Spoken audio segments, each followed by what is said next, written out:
we have a great friendship, and I really do wish that everyone can have a great friendship like we do.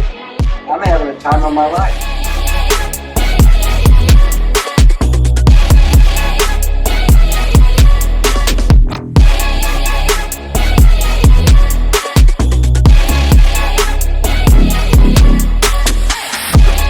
Three, two, one.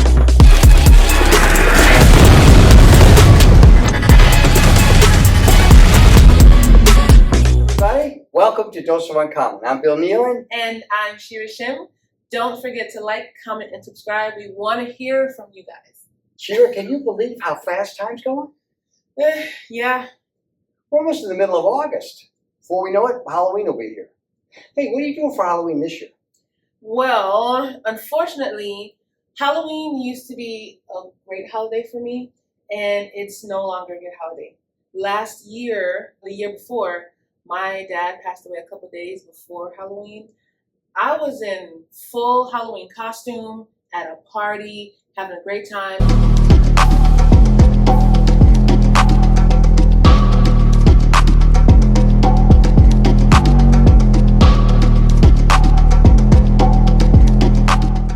And then I get this call that my dad passed away. So this Halloween, I don't know, maybe I'll do something, but it just took the wind out of my sail. It's not as fun as it used to be. It just puts a damper now on the holiday. Yes, and unfortunately, death will bring us back to that time it occurred. Yeah. And a lot of times from then on, that holiday is no longer the same for us. Yeah, it's not only just the holiday.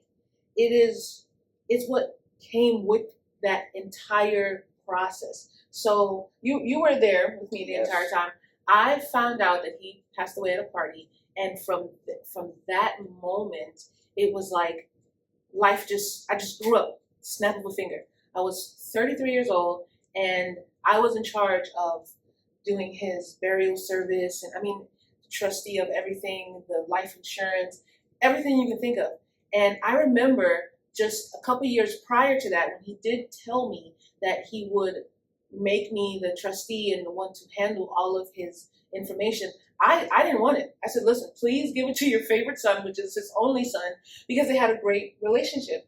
And not that we didn't have a great relationship, I just felt like the son that you're always with, and that should be the one to kind of lay you to rest, And the day I found out that I had to be the one to lay him to rest and figure out all the little intricate things that come with laying someone to rest, it was a nightmare. It was a complete nightmare.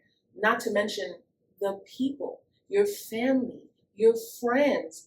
If you want to know if someone really loves you, have someone die in the family and see how they treat you. Wow. And I think, especially involved with families, death can go either way. It can be a relief. It can be an end of an era. It can be the end of wonderful memories you had all your life, or not. It can be more of a distant event, and it all depends on your history with that person who passed away. Yeah. My dad, he wasn't the best dad. He wasn't there all the time. Growing up, I would look at other children and say, gosh, why can't my dad take me to the park or, do those great things dads do? But he just, in not being there as a father, he also tainted death for me, To have someone tell you no, they don't want to have that responsibility, and you still give it to them, that taints everything.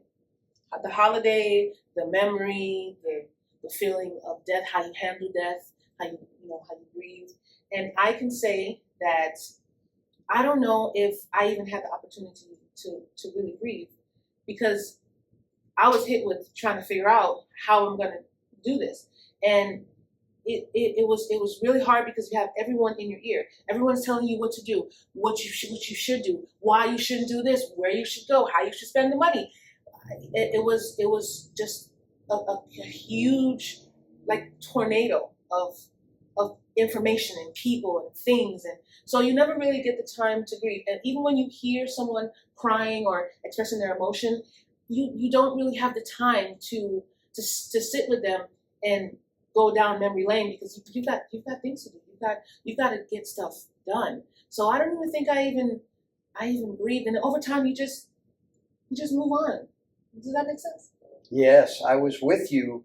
We were either working or doing something socially or out doing things when you had to handle a lot of these calls, and they were from Jamaica.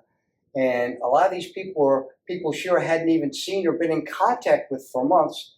But because this responsibility was thrust upon you, all of a sudden, all this criticism and all this advice and all these intrusions from these people who really you weren't close to. Yeah. Were all telling you what you should do. And I just remember how difficult those weeks were. You felt like you were really under the gun, and that your father had put you in this position posthumously. He was already passed away, and that's what he had written.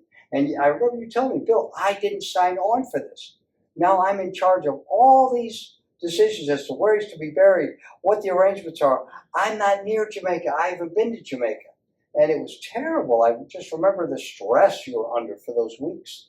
Yeah. And the way you were mistreated. I thought the people that you were on the phone with, very judgmental, very lack of any understanding, and very, very pushy in the way they pressured you to really bid their wishes. Yeah. That's that. Laying someone to rest is not really hard in hindsight, right? Because you're choosing the casket. You're going, if they have wishes, then you follow those wishes. You follow what they want. But what the hard part about it is the family. It's everyone wants a piece of you. People you don't even remember, you didn't talk to, that you don't even know that was your cousin from 3 family members removed, or they're calling you. They have ideas, and don't forget if he owed someone money, now you do, or if he was supposed to do something for someone, now you do.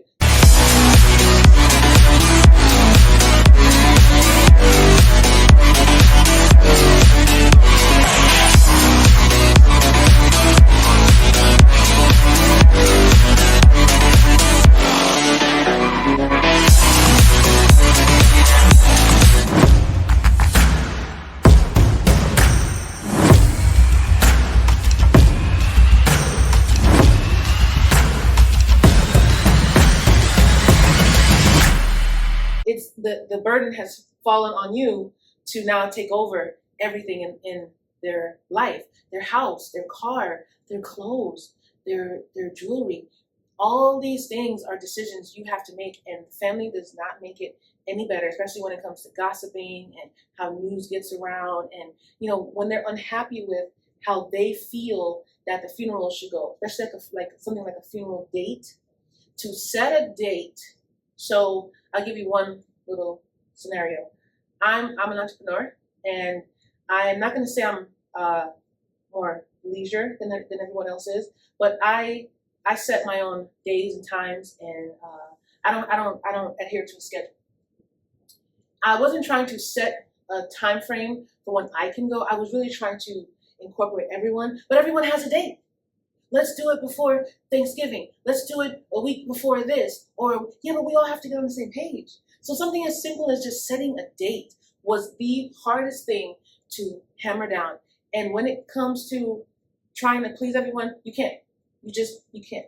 So you have to, nip it in the bud, make the decision, and then you become the bad guy. And unfortunately, when you become the bad guy, that means that family members are upset with you.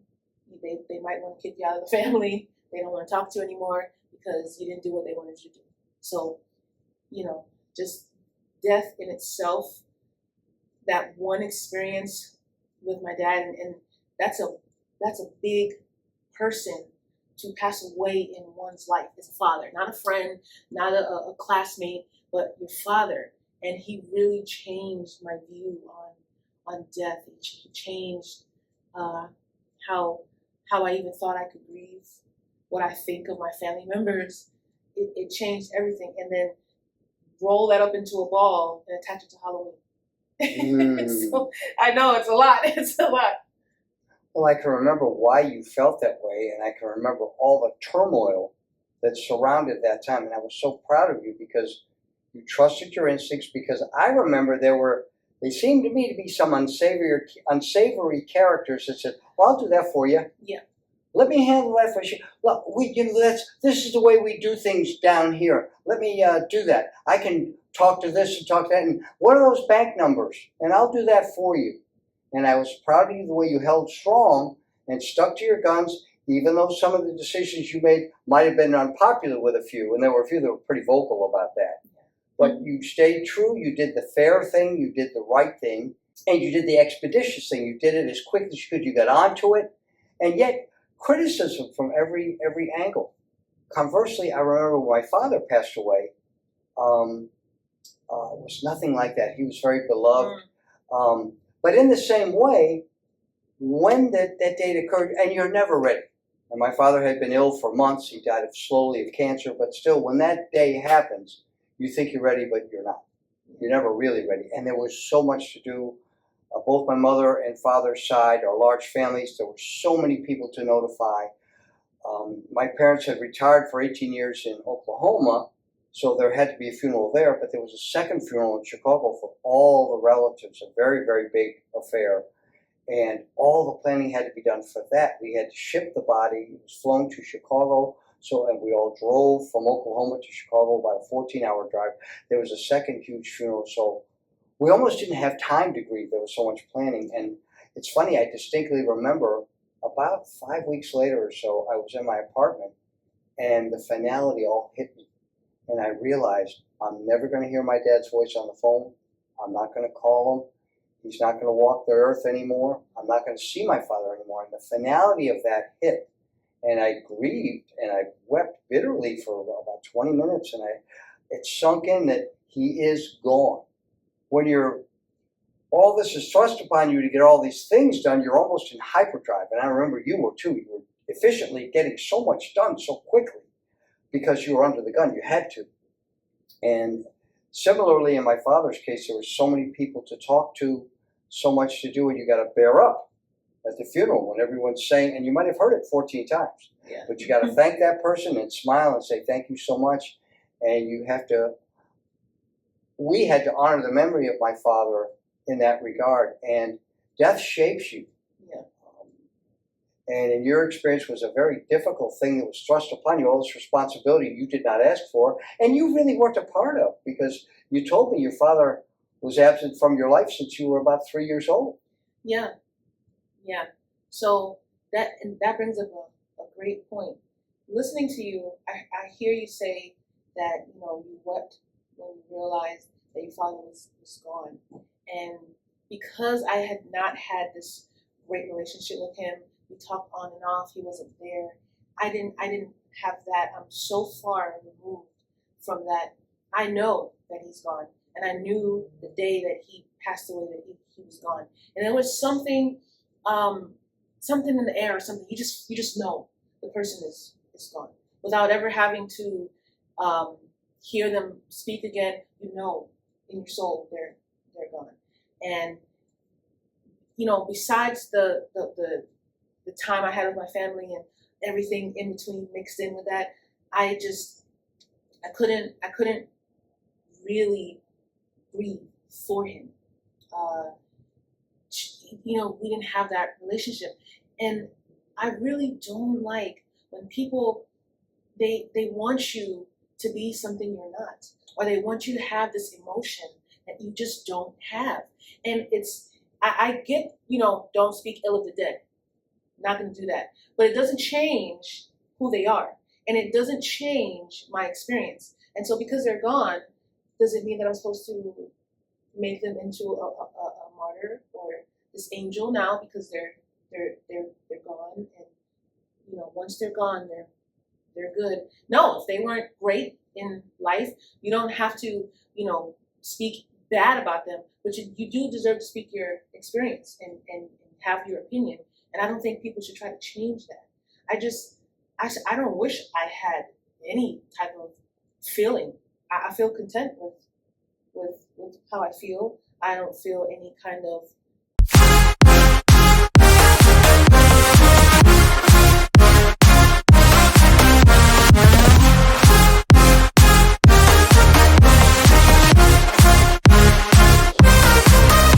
love either. And yes, you would think that's your dad. You should.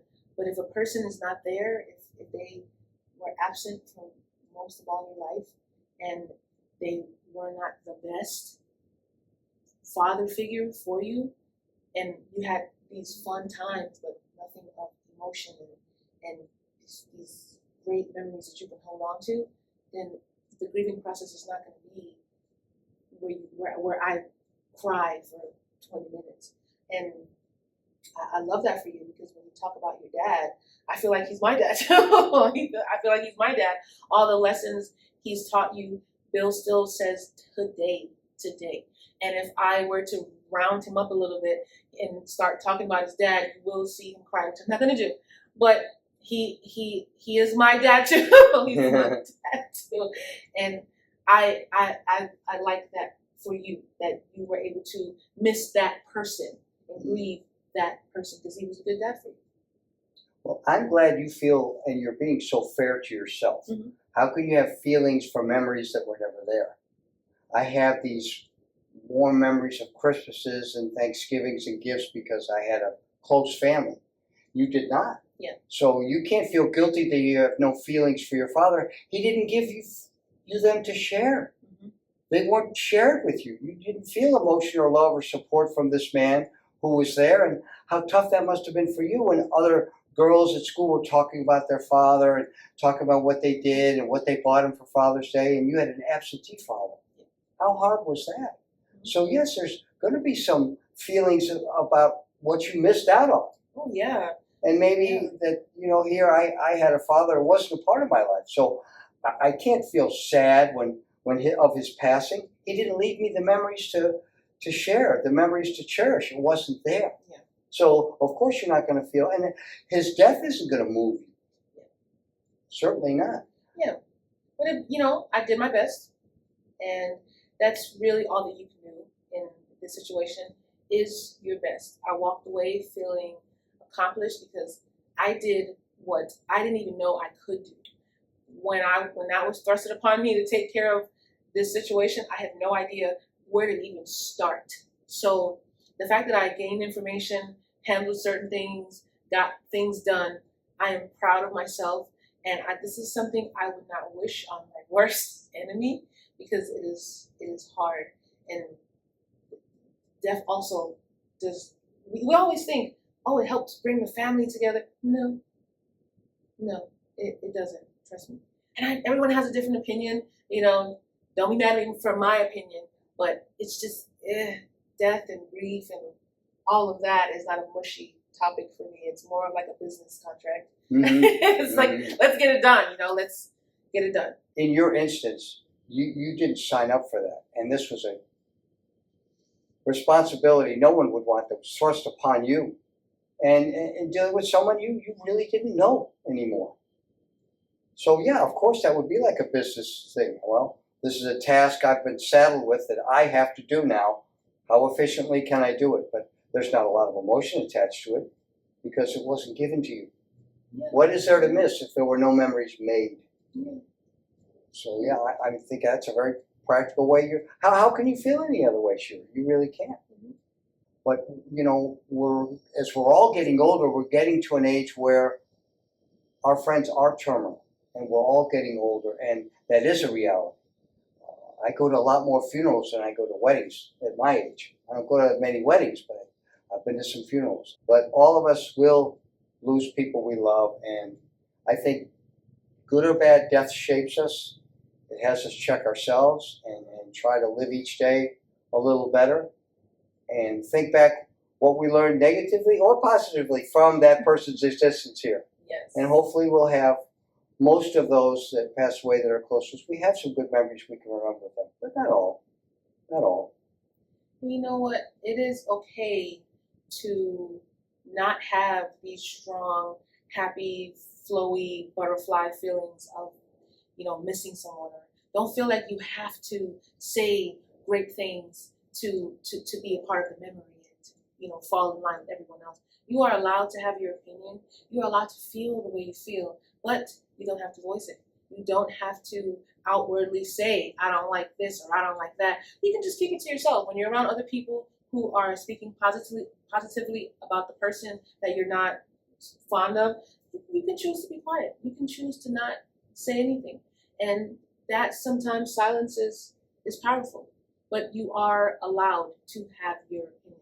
And do not be afraid to feel negative about it. If you do, embrace that and just move on. Great advice. Well said. And I think it touched on something that all of us have felt uncomfortable with when people pressure us to feel a certain way. Well, don't you miss your Uncle Jim? I opened the Fitness Edge November 13th, 1991. I'm a fully equipped fitness center. All I do here, though, is one-on-one personal training. But it is upscale. I knew when I opened up, it had to be a little nicer than a typical gym. And I really feel you won't find another gym in the country. 32 years, same location, same proprietor. Never changed hands, never changed locations. And I'm a personal training facility at that. Not a chain or anything like that. I'm an independent facility, over 3 decades of personal training in the same location. Very proud of that. And to ask a loaded question like that, maybe in your experience you don't. Maybe you were the other brother that Uncle Jim didn't give the love to, the nephew he didn't talk to or spend time with. So no, you don't. So you're exactly right. And stand by your own feelings and be true to yourself.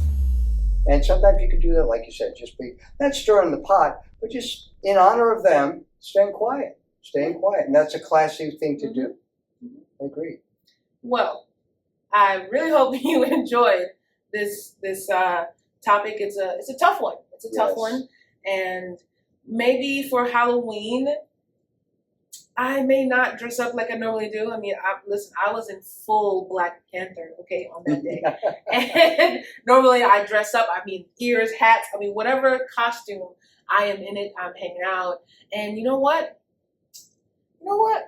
I'm not going to let... Maybe not. Celebrate in spite. Yes.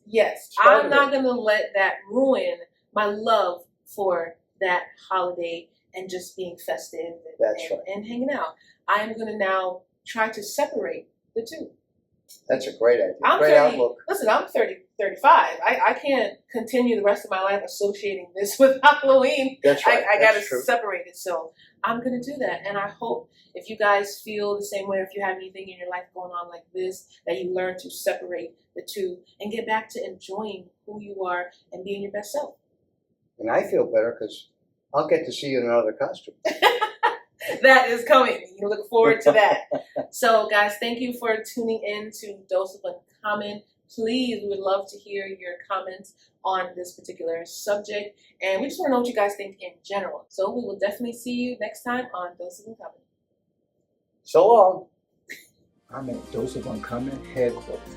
I'm not supposed to be here right now. These seats are for Bill and Shera. Oh. One. Okay. Oh, no. What is it? This is a pretty hot topic now in schools. When you've got a student that's really, not paying attention. Oh, read the question.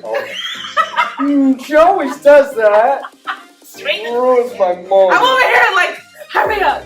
But check out ZenFit Uncommon Vibe. It's a fresh, new, vibrant magazine. We don't talk about politics. We don't talk about news.